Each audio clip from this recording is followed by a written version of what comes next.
عليكم. فيديو النهارده هنتعلم ازاي نعمل شكل النجمة. في الفيديو اللي فات اتعلمنا نعمل شكل هلال وكان شكله بسيط وسهل ومخدش معانا اي وقت. ففي الفيديو ده هنتعلم ازاي نعمل النجمة.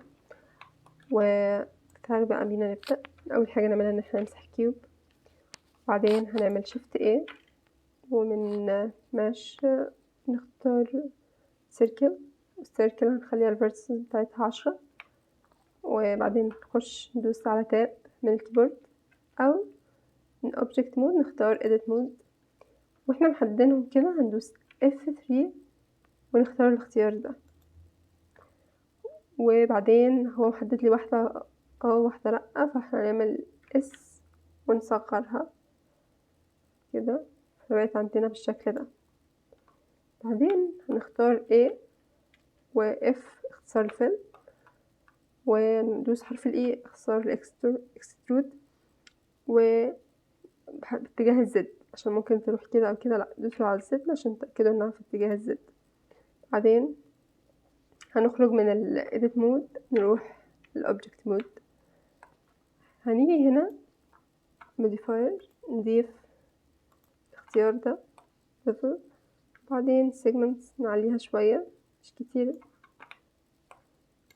وبعدين نخليها smooth اكتر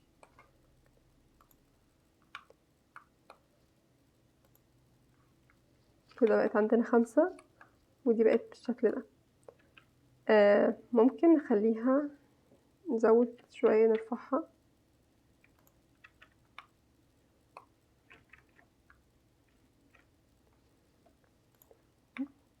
وبس. بقت عندنا بالشكل ده. تعالوا بقى نضيف لها لون، نقول نيو، بعدين نختار. هو هنا مش تظهر لنا الالوان اللي احنا اخترناها علشان احنا على السوليد. لما نيجي ندوس زد ونختار ماتيريال بريفيو هيختار لنا يظهر اللون اللي احنا محددينه.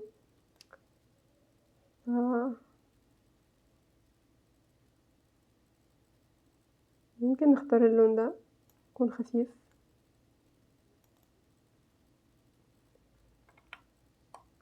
طبعا انتوا تختاروا، ليكوا الحرية انكم تختاروا اللون اللي انتوا عايزينه. وندوس رقم 3 ونحدد R 90 درجة، وبقت عندنا بالشكل ده بأسلوب سهل وبسيط.